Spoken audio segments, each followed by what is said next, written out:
नमस्कार साथियों, स्वागत है आप सभी का। दोस्तों, आज अपन बात करेंगे जो विद्यार्थी पीटीटी की तैयारी कर रहे थे, अब उनके पास समय है एग्जाम देने का, यानी कि अब समय आ गया है आपके एग्जाम का। तो निश्चित रूप से आप सभी विद्यार्थी जानते होंगे कि पीटीटी 2023 की जो एग्ज़ाम डेट है वो 21 मई है।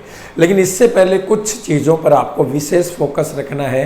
वो एग्ज़ाम से पहले आपके लिए बड़ी ही लाभदायक साबित हो सकती है, क्योंकि उनकी जानकारी आपके लिए बहुत ही महत्वपूर्ण है और उन्हीं मुद्दों पर आज मैं आपसे परिचर्चा करूँगा। तो सुनना प्यारे विद्यार्थियों, आज हमें किन मुद्दों पर बात करनी है और जो विद्यार्थी ये एग्ज़ाम दे रहे हैं उनको किन किन चीज़ों का ध्यान रखना है। सबसे पहली बात तो देखो दोस्तों, आपको एग्ज़ाम डेट ही पता होना चाहिए। एग्ज़ाम डेट है 21 मई और लास्ट में एक बहुत ही महत्वपूर्ण मुद्दे के ऊपर बात करूंगा और वो है नेगेटिव मार्किंग।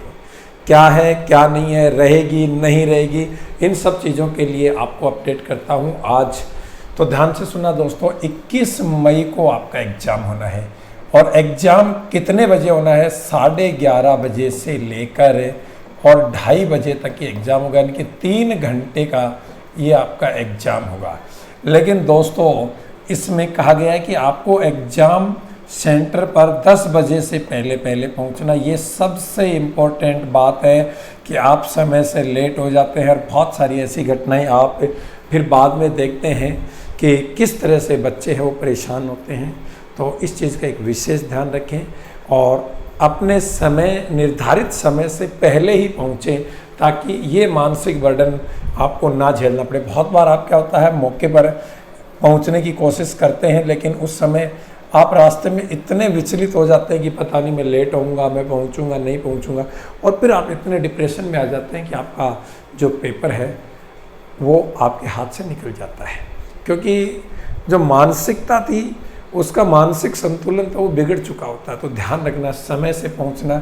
आपके लिए कहा गया है कि आपको 10 बजे से पहले कहाँ पहुंचना है? आपके एग्ज़ाम सेंटर पर। तो आराम से एग्ज़ाम सेंटर देखिए और वहाँ पहुँचिए। इसी के साथ साथ देखो, आपका जो परमिशन लेटर है वो साथ लेके जाना है। साथ में कोई भी एक ID कार्ड देके जाना है और वो ID कार्ड जो फ़ोटो युक्त हो उसका ओरिजिनल लेके जाना है।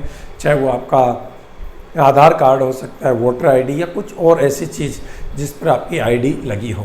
ध्यान रखना, ID आपके लिए बहुत कंपलसरी है।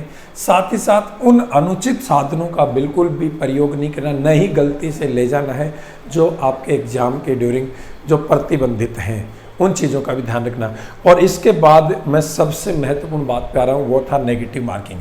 जी हाँ दोस्तों, प्रारंभ में आपने देखा होगा कि पीटीटी में नेगेटिव मार्किंग का प्रावधान किया गया था, लेकिन वर्तमान में नेगेटिव का प्रावधान नहीं है। ये अभी हटाया गया है। मैंने परसों भी इस पे आपसे परिचर्चा की थी कि अब नेगेटिव मार्किंग नहीं है।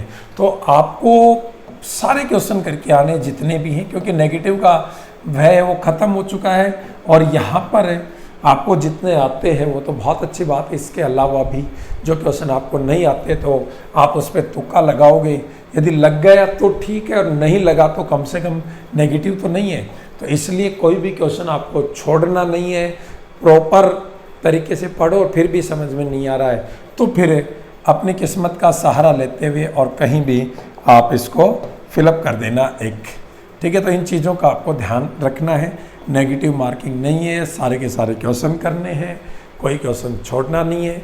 और फिर आप जो मार्कशीट भरते हो तो उसमें जब आप वो गोले काले करते हो या नीले जो भी हैं, तो आपको उनका भी एक विशेष ध्यान रखना है। क्योंकि बहुत सारे विद्यार्थी बाद में ये कहते हैं कि मेरा क्रमांक सीरियल गलत हो गया है, और उसके बावजूद फिर उनको बहुत कई परिस्थितियों का सामना करना पड़ता है। वो एग्ज़ाम में फेल भी हो जाते हैं, सब कुछ आते हुए भी।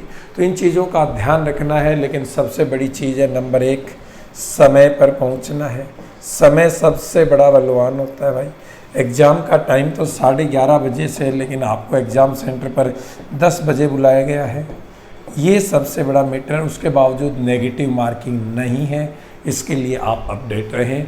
और मैं सभी प्यारे विद्यार्थियों को, जो लगभग राजस्थान के 5.25 लाख विद्यार्थी पीटीटी का एग्ज़ाम दे रहे हैं, उनको मैं उनके उज्जवल भविष्य की कामना करता हुए मैं उनको मेरी तरफ से हार्दिक शुभकामनाएं देता हूं कि विद्यार्थी इसमें सफल हों जिसने वास्तव में मेहनत की है। धन्यवाद दोस्तों।